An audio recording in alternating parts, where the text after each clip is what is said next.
갈라디아서 3장 17절 말씀 마음을 집중하시고 함께 읽어보십니다. 내가 이것을 말하노니 하나님께서 미리 정하신 언약을 430년 후에 생긴 율법이 폐기하지 못하고 그 약속을 헛되게 하지 못하리라. 아멘. 21일차 순례여정 가운데 함께 하신 여러분 모두에게 오늘도 하나님께서 예비하신 은혜와 복을 베풀어 주심을 주님의 이름으로 축복합니다. 아멘. 이 갈라디아서는요, 바울이 그 1차 선교 여행 때 다녀온 지역이에요. 그리고 3차 선교 여행 그 에베소 선교를 하던 중에 갈라디아의 소식을 듣게 됩니다. 그리고 갈라디아 교회에게 편지하는 내용이 이 갈라디아서예요. 그 편지한 까닭은 갈라디아에 선교할 때는 예수 그리스도의 복음 가운데 자유를 선포했죠.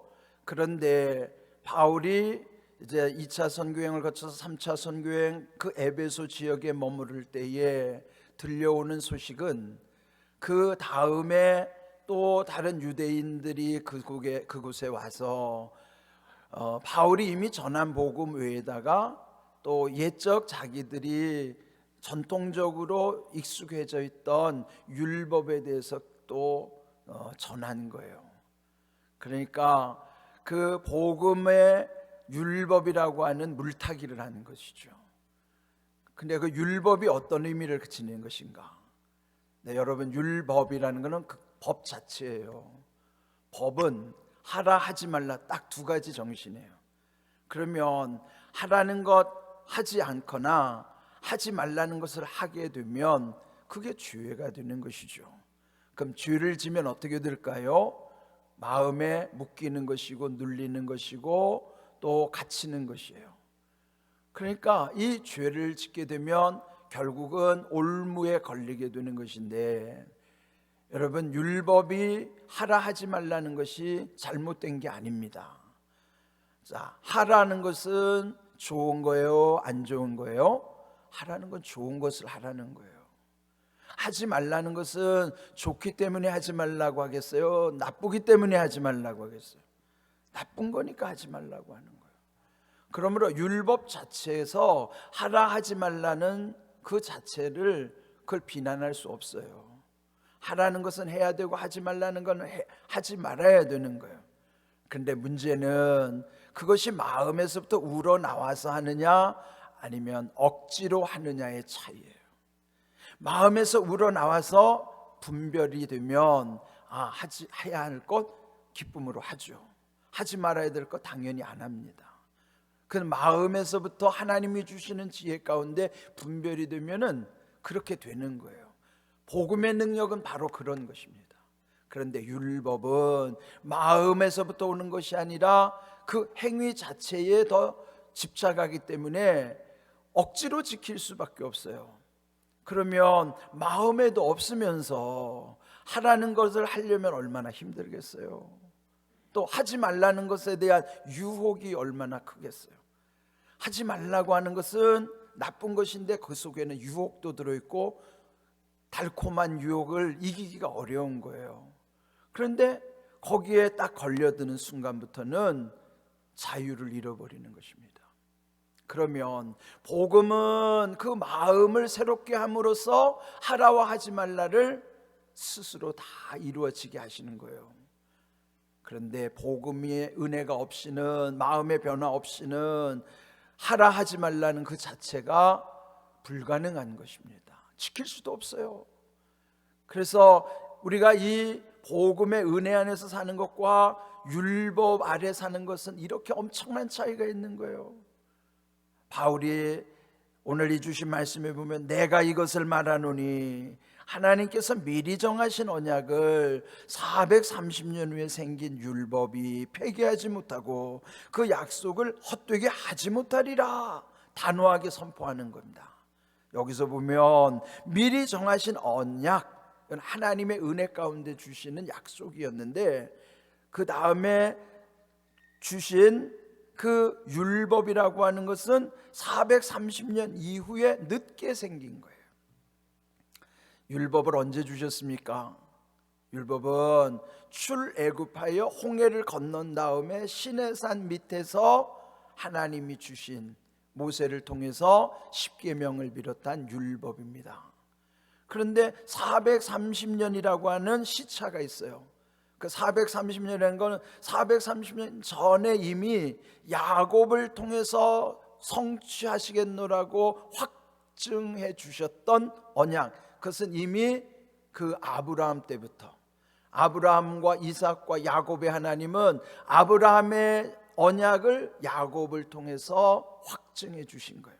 그 기간이 430년입니다. 그러면 무엇이 우선되는 거예요? 율법보다도 먼저 주신 이 언약이 더 소중한 것입니다. 바울이 강조하는 것은 율법에 매이지 말고 그 이전에 이미 주셨던 미리 정해 놓으신 언약, 그 언약을 더 소중히 여겨야만 한다는 것입니다. 그래서 하나님께서 미리 정하신 언약을 430년이 지난 다음에 생긴 그 율법 때문에 폐기하면 안 된다. 폐기할 수도 없지만 또 그것을 헛되게 하지 못한다 하는 거예요.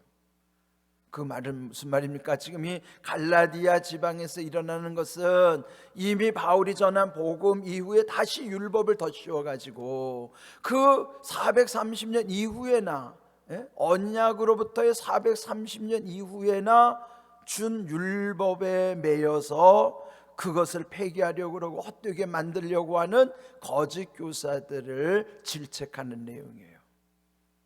그렇다면 이 율법이 어떤 부작용이 있는가? 율법 자체 내용이 문제는 없는데 그걸 지키려는 사람이 불완전하기 때문에 마음에도 없이 행하려니까 이게 올무가 되는 거예요. 그래서 이 율법에 대해서 갈라디아서 3장 23절 자막을 한번 볼까요? 함께 읽어봅니다. 믿음이 오기 전에 우리는 율법 아래 매인바 되고 계시될 믿음의 때까지 갇혔느니라. 이게 문제인 거예요. 믿음이 오기 전, 또 계시될 믿음의 때까지. 이게 뭐야? 믿음이라는 거는 복음의 은혜 가운데서 그 모든 것이 이르기 전에 실상은 율법에 매여 있었고 갇혀 있었다 하는 거예요. 지금 말씀드린 것처럼 율법은 마음에도 없이 억지로 그 행위를 지키려다 보니까 사람이 겉으로만 아닌 그런 척 하는 거예요. 법을 안 어긴 척 하는 거예요. 그래서 그 율법을 하나님 앞에서 마음으로 지키지 않으면 사람들이 볼 때 그 평가를 누가 해요? 율법사들이나 사람들이 그걸 가지고 정죄하니까 자기가 죄를 짓고도 남들에게 들키지만 않으면 죄가 안 되는 것처럼 부작용도 나타나는 거예요. 그래서 생기는 또 하나의 법이 10계명 이후에 11번째 계명, 자기들 스스로 속는 계명, 그게 뭐예요? 들키지 말라 하는 거예요. 들키지만 하는 문제 안 돼요. 오늘 우리나라의 법은 안 그래요? 죄 졌어도 안 들키면 죄 안 되는 거예요. 하나님 다 아시잖아요. 마음으로부터의 하나님 앞에서의 그 은혜 가운데 사는 사람하고 마음에도 없으면서도 행위로만 들키지만 않으면 되는 이 율법의 부작용은 다른 것이죠. 그래서 여기 주신 오늘 23절 말씀처럼 율법은 매이게 하는 것, 갇히게 하는 것. 매이는 게 뭐예요? 묶이는 거예요. 그것이 오늘 우리 마음속에 이런 부작용이 나타나는 거예요. 율법이라고 하는 자기 스스로가 이미 하나님이 주시는 은혜 안에 살면서도 여전히 나도 모르게 이런 형식적인 것에 틀에 갇히고 율법의 논리에 갇혀서 자기도 모르게 묶이는 거예요. 또 갇혀 있는 거예요. 이게 참 아주 모순이죠. 은혜 안에 살면서도 갇히는 거예요.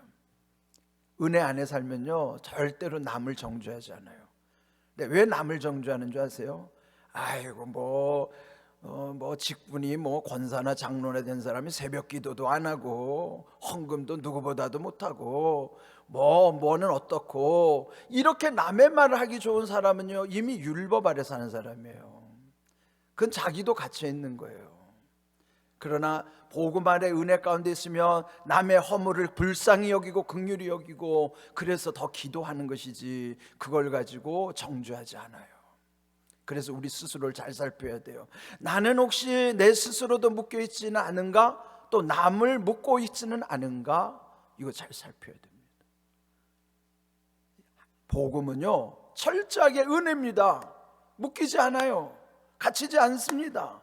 그래서 눌리지도 않는 거예요. 그래서 막히지도 않는 것입니다. 제자 훈련하면서 감동을 받을 때가 많아요. 이번에 제자 훈련하신 26분 참 열정적으로 참여합니다. 근데 어제도요 목요일 7시에 모였는데 7시에 오려면 얼마나 직장에서 마음이 분주하겠어요. 근데 어제 어떤 분이 직장에 회식이 있음에도 불구하고 그거를 물리치고 참석하셨다고 그러더라고요. 제가 감동받았어요. 직장의 회식이 뭐예요? 몸보신하는 날 아니에요? 스트레스도 해소하고 직장 회식에 나름대로 의미가 있을 수 있죠. 근데 그런 거를 다 이기고 제자훈련에 참석했다는 거예요. 저는요 제자훈련을 강요하지 않아요. 제자훈련할 때도 항상 주장하는 게 여러분 묶이면 안 됩니다. 자유하셔야 됩니다. 그러니까 오시는 것도 다 자유로 오는 거예요. 그런데도 뭐 자기가 본인이 그렇게 자유함 가운데 선택해서 온 거죠.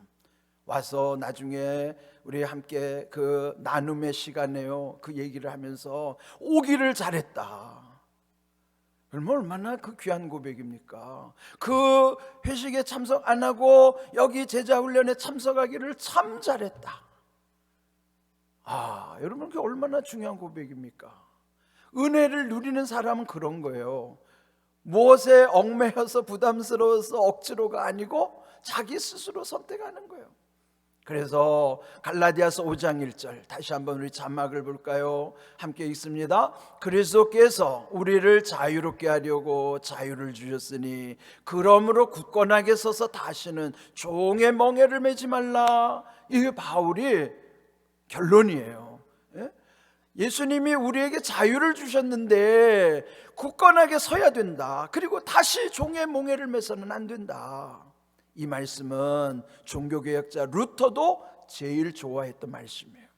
루터가 제일 좋아한 말씀이 갈라디아서 5장 1절이에요. 자유해야 된다는 거예요. 묶여서는 안 된다는 거예요. 왜?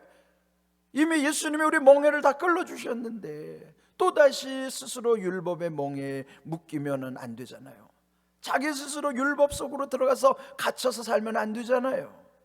그러니까 여러분 안에도 이렇게 그리스도로 말미암아 주신 자유함을 누리는 사람은요 마음이 늘 평안한 거예요. 기쁘고 감사하기 때문에 남의 일에다가 그렇게 집착 안 합니다.